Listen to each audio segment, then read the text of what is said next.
are happening all over this country. People are losing their jobs left and right, and yet jobless claims are at a 42-year low.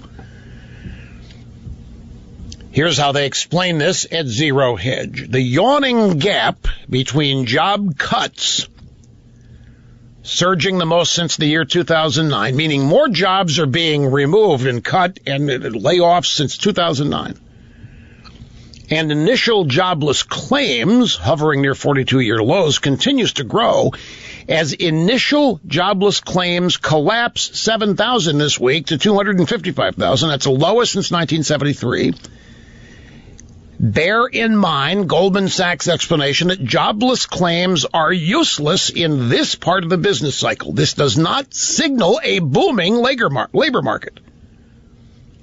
Although payroll employment growth has slowed in recent months, initial claims for unemployment insurance remain very low. The 4-week moving average of initial claims has trended lower again this year, despite big layoffs in energy-producing states. Does this mean that the current rate of non-farm payroll growth understates the strength of the labor market? No, it's the exact opposite.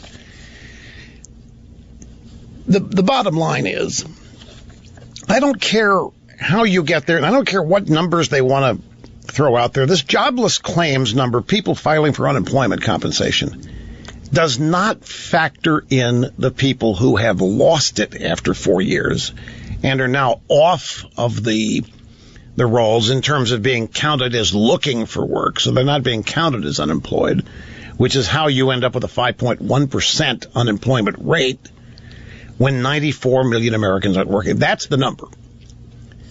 94 million Americans are not working. People are losing their jobs. There's not an economic boom. There is not job creation going on.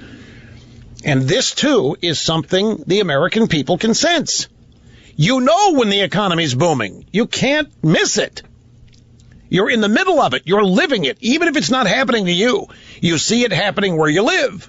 You see it happening with people you know, either getting new jobs or getting raises, or the mall's getting more crowded, or something. You see evidence of economic growth. By the same token, you see evidence economic slowdown. Just yesterday, I didn't have a chance to get to it.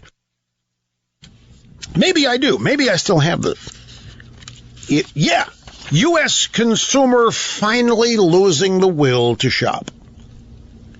Wait a minute now. How does this make sense? I mean, if we have this roaring economy, if we've got this booming recovery, which Obama and these people love to tell us, and the media loves to repeat it, then how do you get stories with all these layoffs and U.S. consumer finally losing the will to shop?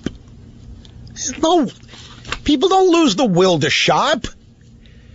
You know, this is more idiocy.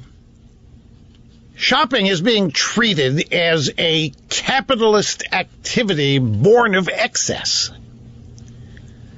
Shopping is a waste of time. Shopping is one of these evil byproducts of a capitalist society where the distribution of wealth is so unfair that some people can shop and other people can't. And so to be able to shop in the modern vernacular, in the minds of American Democrats, is a negative because not everybody can. Shopping, the ability to go shopping, why? That's because of the inequalities of capitalism.